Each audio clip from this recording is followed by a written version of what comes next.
Fala galera, beleza? Felipe Francisco começando mais um vídeo aqui pra vocês e como vocês podem ver, eu estou muito bem acompanhado, vocês estão pedindo a presença da Juliana aqui há muito tempo, consegui um horário na agenda dela aqui quase na madrugada pra gente gravar alguns vídeos e passar muita informação relevante pra vocês, começando por uma pergunta que tá sendo aí unanimidade, muito frequente, muita gente que foi pro Brasil, saiu do Reino Unido, não tá conseguindo saber, tá com medo de perder o seu pre-settle, perder o seu status. Então a Juliana vem aqui para explicar pra gente como é que funciona tudo isso. Mas antes de começar esse assunto, Ju, muito obrigado por estar aqui com a gente, muito obrigado por estar presente aqui no Indiolondos. É sempre bom ver você por aqui. Prazer é sempre nosso de estar aqui. Que bom, que bom. O pessoal pede, hein? Cadê a live com a Juliana? Fala com a sua amiga lá, não sei o quê. Tá aí, ela vai explicar pra gente. É o Felipe que é muito ocupado. Ah, é os dois, né? Mas então, Ju, o que tá acontecendo é o seguinte, vazaram algumas matérias sensacionalistas aí, o pessoal tá com medo que tá no Brasil e tá esse negócio que tá essa dificuldade pra voltar, tá com medo de perder o seu settle status aí, ou pre-settle status. Como é que funciona? Quanto tempo essa pessoa pode ficar fora? Explica pra gente um pouquinho, só pra gente dar uma claridade e alertar, né? Se fala, já fala real. Se tiver que voltar, seja honesto aí que o pessoal vai voltar. Como é que tá a situação? Tá. Na verdade, assim, como sempre, existe um milhão de situações diferentes, né? Então vamos falar primeiro de regra, e depois que a gente fala de regra, a gente fala de exceção, tá? Então a gente sempre tem que estar ciente que por mais que o Reino Unido tenha saído da União Europeia, né? Ainda tem uma parte da lei em vigor, e por muitos anos a vir ainda, a gente vai ter essa percepção de que eu sou europeu e estou na lei europeia, apesar de settlement scheme ser uma lei britânica, a percepção é essa. Então não adianta falar, agora não se aplica mais, não tem que pensar mais. Tem que pensar sim. Então a gente tem duas situações, né? Que é o europeu ou familiar de europeu com status temporário e com status permanente, e da mesma forma o residente britânico que tem visto de trabalho, visto de familiar de britânico, enfim, que é temporário e permanente também, tá? Cada um deles tem sua regra. Como a maior parte da nossa turma, né, é europeia, eu acho que isso interessa mais. Então, para quem tem pre-settlement, tá? Você pode passar 2 anos fora do país sem o seu status expirar. Ou seja, eu, Juliana, cheguei aqui dia 15 de dezembro, apliquei para o meu pre-settlement, foi aprovado dia 15 de janeiro, tá? Dessa data, eu posso passar 2 anos fora e quando eu voltar, eu ainda vou ter o meu pre-settlement. São 2 anos, tá? Essa regra substituiu a regra anterior, que eram 6 meses. Então, o pessoal ainda fica muito confuso, mas para quem tem status pelo Settlement Scheme temporário, são 2 anos fora, tá? Para quem tem status permanente, tá? Para quem tem settled status, são 5 anos fora, sem que o seu status expire. Isso tudo é para não perder o status que você tem, mas existem outras regras para adquirir o próximo status, tá? Mas se a pergunta é quanto tempo posso passar fora? Por settled, 2 anos, settled, 5 anos. Então, é porque essa é a dúvida que o pessoal fala, né? Porque o pre-settled, se você ficar 6 meses fora, ele meio que reseta a contagem de residência, né? E aí a pessoa, quando retornar, vai ter que ficar mais 5 anos para poder trocar do pre-settled para o settle. Então o pessoal fica meio que com medo de vai entrar, porque tem uma dúvida se o pre-settle vai ser renovado ou não vai, porque como é que a pessoa pode ficar 2 anos fora se ele expira em 5 ou coisa do tipo? Então eu acho que é aí que surge a dúvida na informação, não é? Na verdade, se a pessoa passar mais do que 6 meses fora, não é que reseta, é que suspende. Então, para de contar, e aí quando você voltar para Inglaterra, continua contando. E eu acho que é nessa situação que as pessoas se confundem, né? Então, eu cheguei aqui em 2016, fui embora em 2020. Não é que eu vou perder esses 4 anos, né? Só vai parar de contar para acruir os 5 anos. Então, eu vou voltar, aí eu passo 1 ano, aí eu posso pegar o meu permanente.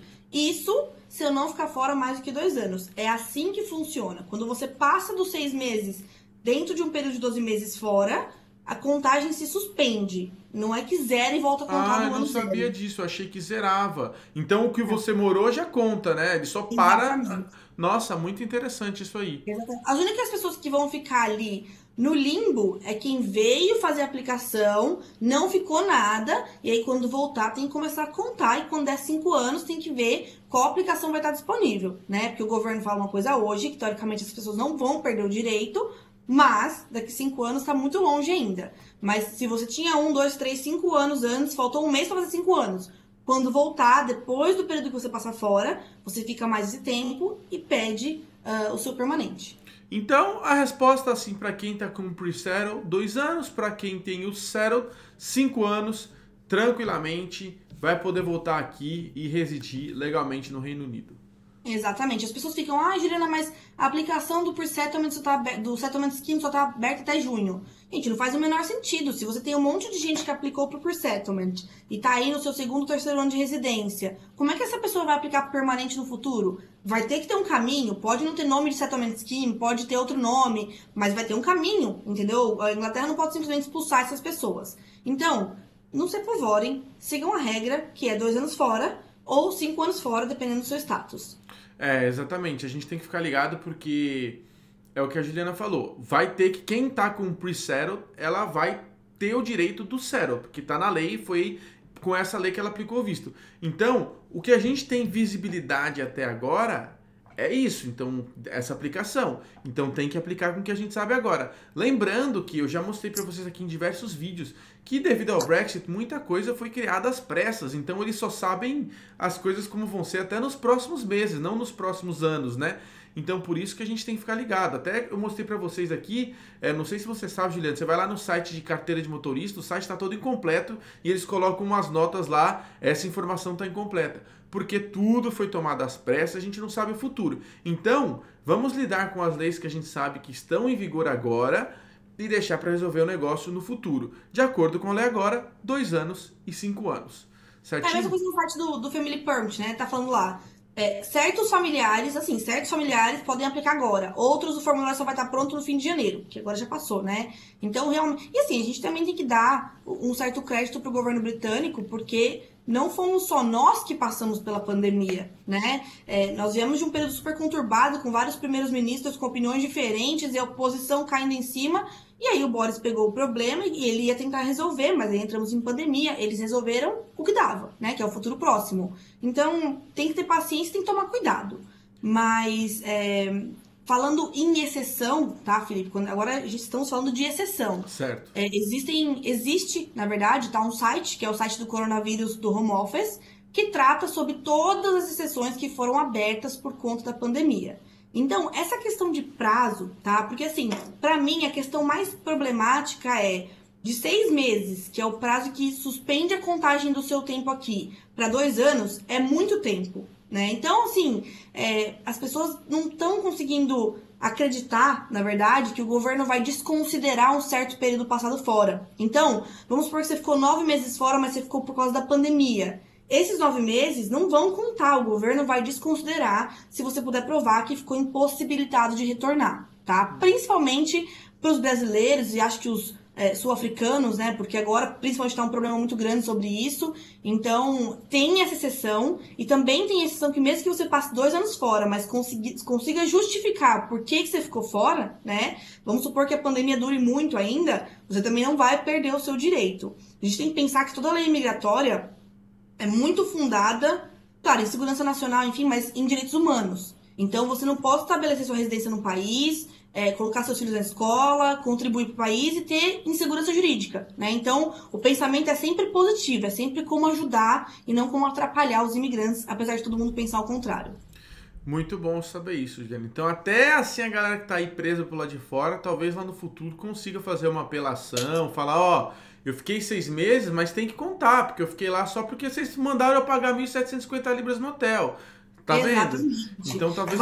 Com certeza não vão ser caminhos fáceis, né? Vai ter que ter um auxílio, enfim, para fazer uma aplicação mais específica, mas com certeza o governo vai aceitar. Eu tenho alguns clientes que estão em situações bem, bem curiosas, assim, por exemplo, residentes da Inglaterra, que tem um familiar doente no Brasil e não tem quem cuidar, então tem que voltar para cuidar desse familiar. Ou clientes minhas que estão grávidas, que não querem ter filho no sistema público de saúde porque tem convênio no Brasil. Então, assim, tudo isso é justificável. O que não dá é a pessoa passar 3 anos de férias no Brasil e querer voltar para cá depois, entendeu? Sim, não, faz total sentido. Bom a gente saber isso. Eu acho que a gente esclareceu a dúvida de muitas pessoas. Se tiver qualquer dúvida, deixa aqui embaixo. Vamos ver se a gente faz um dia uma live aí pra bater um papo sobre dúvidas gerais. Mas eu vou aproveitar que eu tô com a Juliana e vamos gravar mais vídeo que tem mais dúvidas de vocês. Espero que vocês tenham gostado do vídeo de hoje. Juliana, muito obrigado pela sua presença aqui. Sempre bom ter você aqui no canal. Quer acrescentar mais alguma coisa nesse assunto ou não? Por enquanto, não. Eu que agradeço, como sempre, o espaço. Ótimo, muito obrigado. Lembrando, pessoal, quem quiser entrar em contato com a Juliana, os dados estão aqui embaixo, WhatsApp, telefone, quer marcar uma consulta, vai direto no site dela, clica lá, já vai ver a agenda, já consegue marcar a consulta. Eu falo pra vocês que a Juliana é a pessoa que eu confio meus vistos, pessoas próximas, familiares. Então eu jogo na mão dela e deixo ela resolver o problema, tá bom? Então se quiser, os dados estão aqui embaixo, beleza, galera? Obrigada. Então é isso. Muito obrigado. Até o vídeo de amanhã. Tchau, tchau.